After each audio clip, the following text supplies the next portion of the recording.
Nando. Hey, Ahmet. Nice to meet you. Such a pleasure to meet you, man. Likewise. Is that a virtual background or are those your guitars? No. These are real. Awesome. Yeah, it's good to at least have them handy, so I don't have to get them all in cases and make sure I touch them and play with them as often as I can. I think you should try to score this interview. I think you should just play while you're asking me questions. And depending on how the question goes, how I answer, maybe you give a sweet flourish on the guitar. I wouldn't dare, man. I wouldn't dare. It's I'm very cautious of who I play for. Well, you shouldn't feel cautious about playing for me because believe me, everything plays going to sound awesome to me. I'm a total dumbass. So I'm just curious because I'm not sure if we'll be just the two of us on screen, but it'd be ideal if it was just us. But I can see Mariana, Rodrigo, and Ben here. Okay, I'll just unmute for a second to let you know that we're recording just the two of you, okay? Oh, appreciate it. Thank you. Cool. Yeah.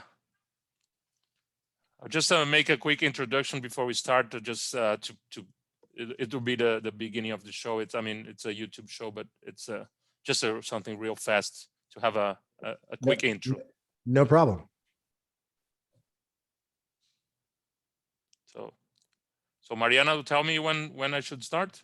Whenever you want. Ok. Essa é mais uma Wikimetal Happy Hour. Estou com um convidado especialíssimo. Acredito que ele esteja na Califórnia. Estou falando com Ahmet Zappa. Are you in California, Ahmet? I am. Excellent. So first of all, I have to say that I watched the documentary about your dad, and it was very emotional because, I mean, how is it like to be the son of one of the most important artists of all time? Well, I love that that's how you feel about Frank, because that's how I feel about him. But, I think he's pretty important, mostly because he's my dad. I got to say that, growing up with Frank as your father, he had a lot to teach me, and he's a big inspiration. He continues to be a huge inspiration in my life. And, it's an honor and a privilege, and I'm really happy to have been able to work on special projects like the Zappa doc and the music projects that we work on, because when you lose a family member, it's painful, and it's like a blessing and a curse, right? Because I get reminded that my mom and dad are not around. My dad's been gone for so long, but the music and working on the seeing all the different video footage or the audio, it warms my heart, but it's only a consolation prize because, of course I wish my parents were still with me, but I feel pretty blessed and pretty lucky. And I'm certainly blessed and lucky that, that there's a fan base out there of people that care about Frank, and that anytime I get a chance to talk to someone about Frank and tell stories and have them share stories with me and teach me about my dad, because I'm not, a lot of people know a lot more about my father's music history than I do, and it's just great. I love that I get to do this. And tell me about the how did this documentary come to life, because how was the approach when Alex approached you guys, and did you guys think, oh, once again another one, or how did it become is this the definitive documentary about Frank Zappa, do you think? I think so. I mean, that was the once we knew we were doing it, that was definitely the intention, was to make the definitive bio documentary on Frank. And I think it's fabulous. And I'm not saying that because I had involvement in it. I say that because I was always a fan of Alex's movies before we even started. But I just think that the movie that he's made and this piece of work is extraordinary. I think he did a fantastic job. But it all came about because I met Alex when I was 12, after I think the premiere of The Lost Boys. And, we would see each other over the years. And once I got involved in filmmaking, I took a meeting with Alex. I was like, oh, it'd be good to, reconnect. And there was a project that we both liked that we were trying to get off the ground, not music related at all. And I was like, dude, it's good to reconnect. Right. So a few years goes by, and I get this phone call from Alex saying, how come there hasn't been like the definitive doc on your dad? And I was like, well, funny you should ask that, Alex. I've been in plenty of meetings. My mother has asked me to, join these meetings, and there's just something that doesn't feel right, or just doesn't, turn out right. The funding doesn't come through. There was a whole list of reasons. And I think prior to his phone call, I had probably been in like half a dozen meetings where great people, other producers, other directors of note.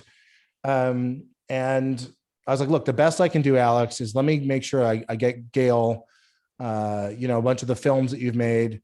I'll make sure she watches them, and come up to the house and we'll have a sit down with her. And I was really so happy and pleasantly surprised because Gail watched Alex's films, loved what he had done. And Alex was very prepared, and he felt the subject matter, and he was coming from a place that really resonated with Gail. And by the end of this sit down, she's like, look, Alex, if you want to do the movie that you're talking about doing, to my surprise, my mother's like, well, you're going to need to have total access to the vault. And like, I know in my head, I'm like, is this really happening? Like, this is a big deal. So then we go down into the vault, and Alex, no one goes in there. Right. And then you turn the lights on. It's like the scene at the end of like Raiders of the Lost Ark, where there's just so much stuff, and Alex's mind is blown. And then the conversations kept going, and Gail just felt this confidence.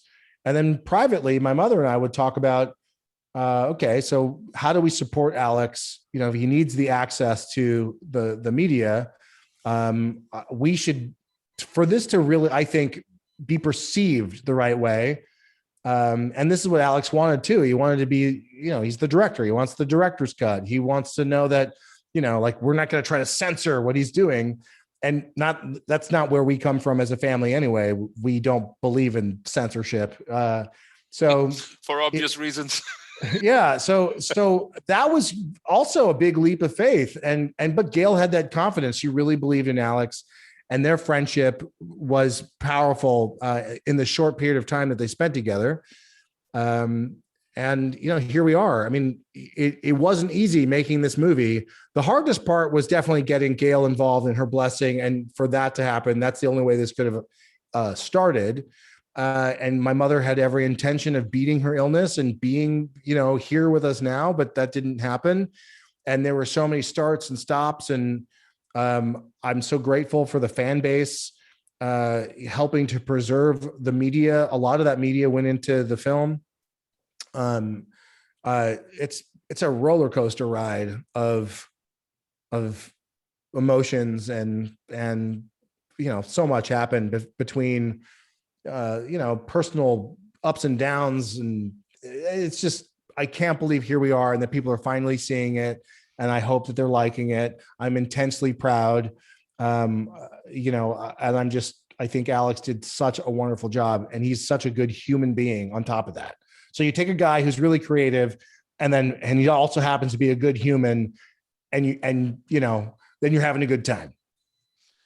Excellent, Ahmet. And if you meet someone that never heard of your father's work, someone that comes from Mars, or never heard of Frank Zappa, you can't say that for that person to watch the film. But what is the best way to describe who Frank Zappa was, or what was Frank Zappa's work like? Well, I describe. Is it Frank possible? Is it possible Well, to describe it? I mean, I mean, I get asked this question, and now my kind of short, sweet, answer is I actually think that Frank was the Nostradamus of music. I think he was one part musician, one part magician. So I refer to him as a musician, right? And he put so much of himself into the music, in the stories that he wrote, with the lyrical content, the political content, the absurdity, just he was, you kind of just have to say he's one of a kind, because there are not other artists. Can you think of one that had the kind of career? And I don't mean just his music. I think of him as an artist because he worked in film. He expressed himself with his autobiography, his points of view. So he had this incredible political mind. He was a futurist. He was just, he's a fucking superhero. I mean, I also describe him as like, if this was a comic book movie, he'd be like Professor X, right? He'd be Professor Z, and all the musicians, the people that he worked with, were some other form of eccentric, extraordinary mutant, that he would kind of put together to make awesome shit. It's fantastic. And you wrote the lyrics of a song called Frogs with Dirty Little Lips. Yeah. When you were a kid. Tell us the story of that, behind that song. How did that happen? Well, that was like the best, like, those are like dad moments, right? And I hopefully I have those kinds of moments with my own, kids. I have a 10-year-old and a soon to be 5-year-old. So, it's like me at 5 or 6 or 7, I'm guessing. I forget what year that the song actually came out. I'm probably 88, nope.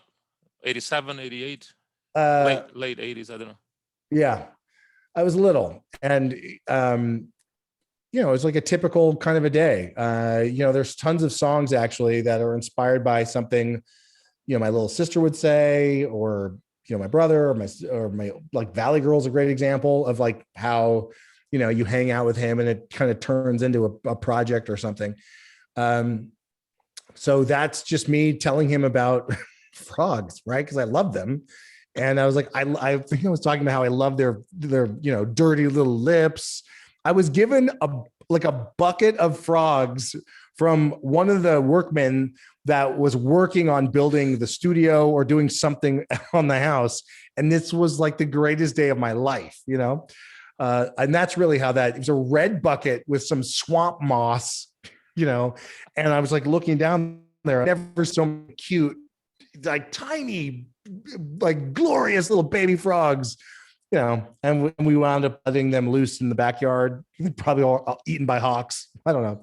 But yeah, that's how it kind of came about. So I would tell him more stories and the things that I would say that he would remember, and, kind of composed a song based on the stories I would tell him. But there's other examples of that, like Rat Tamago or Chalk Pie.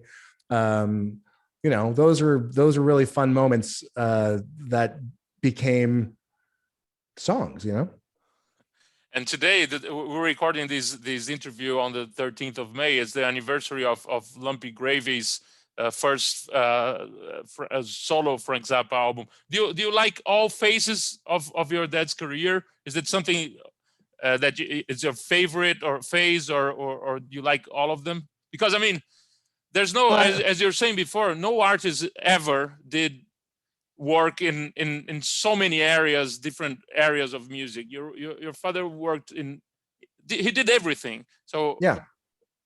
I think my favorite kind of changes, right? Sometimes it's the stuff I'm more hands-on with, like now, actively in the production. I kind of fall in love with those projects.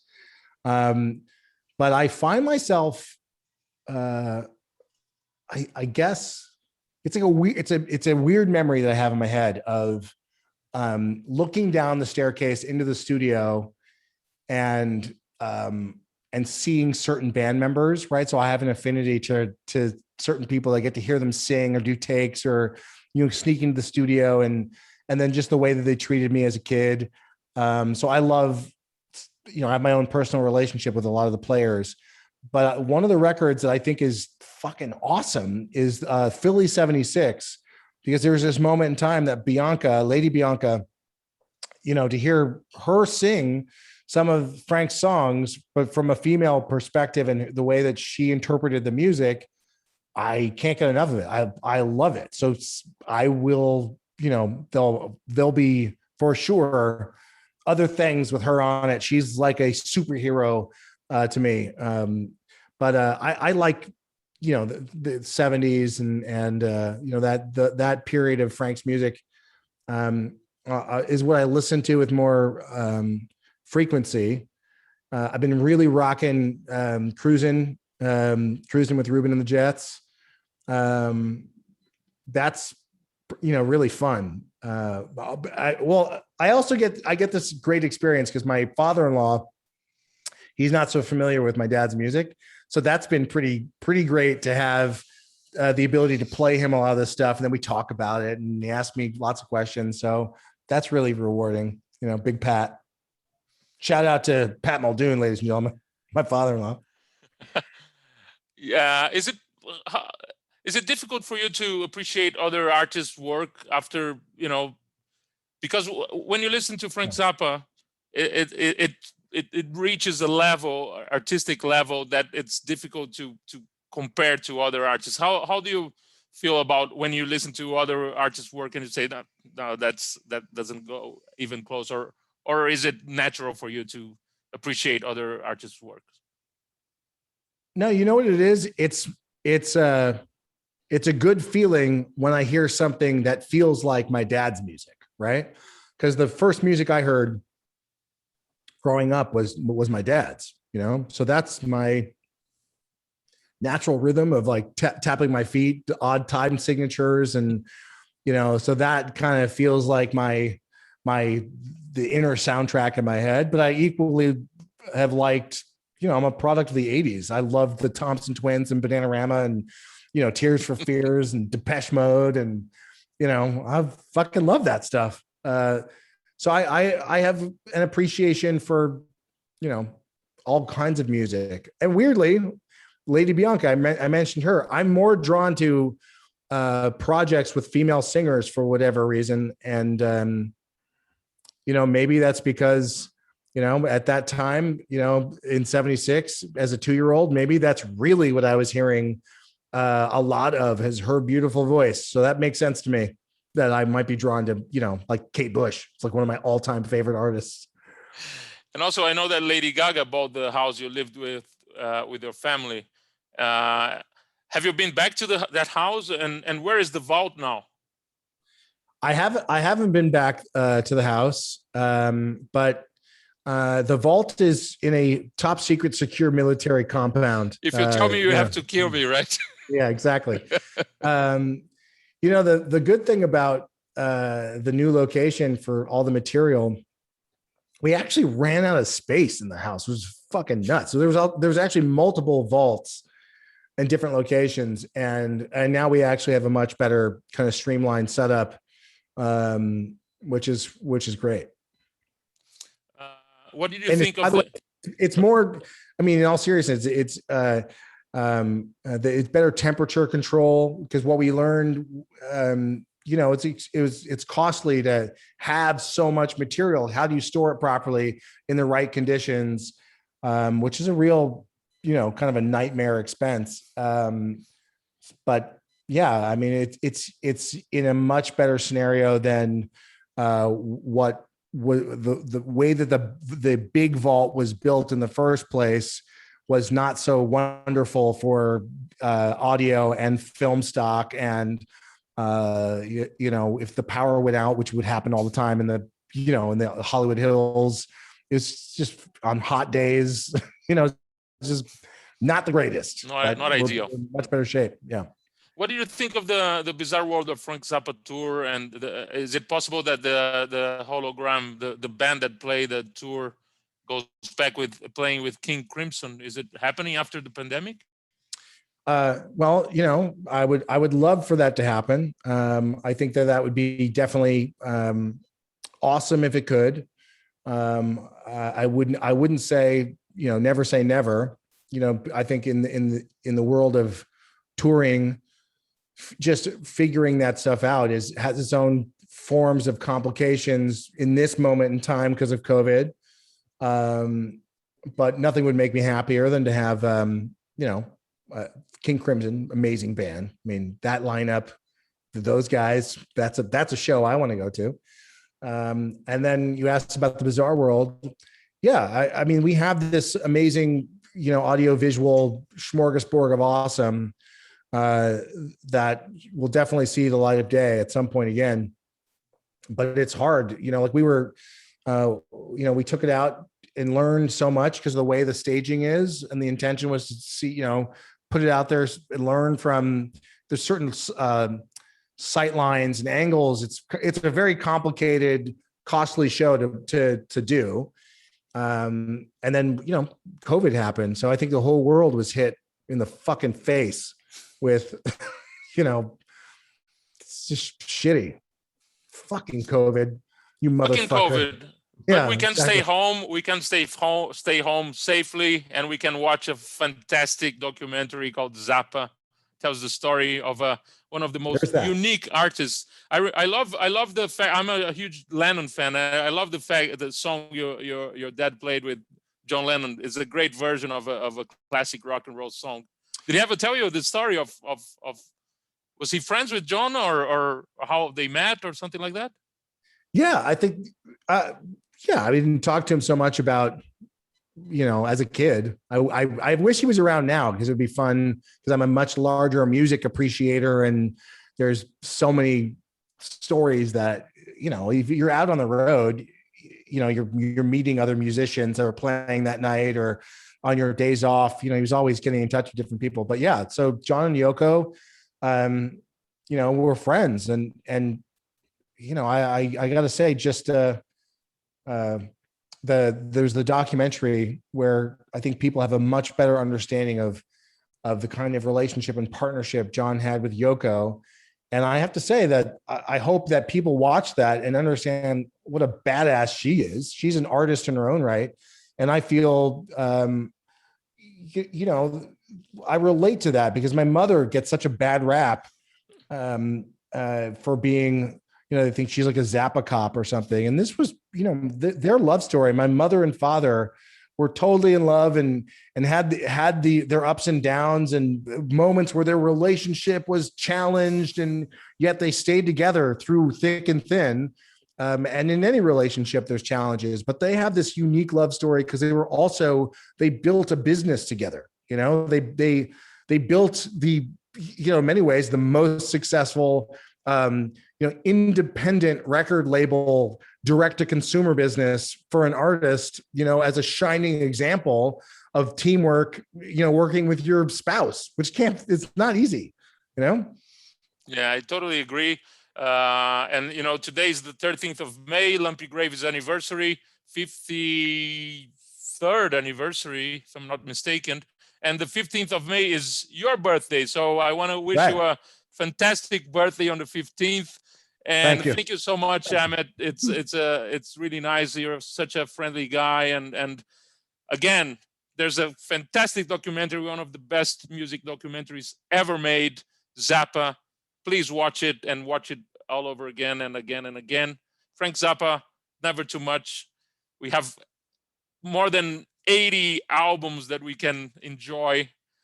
It's a gift for the pandemic. We have Frank Zappa's work. We can listen to this amazing music for days and days and days and days. Make yourself a burnt weenie sandwich, hold a hot dog over an open flame, burn it to death, put it in a piece of bread, whatever condiments you want on top, eat that burnt weenie sandwich down and enjoy the documentary, and then, play a bunch of his music. Nando, thank you so much for taking the time. Thank you for the birthday wishes. I'll finally be old enough to drink. I'm turning 21. Everyone stay safe out there. Don't be COVIDiots. Do what you need to do. And that was that was Ben. Bye, guys. Thank Bye, you so everyone. much. Thank you, Ben, Rodrigo, Mariana. Thanks, and thanks, guys. Thanks, guys. Ahmet, as always.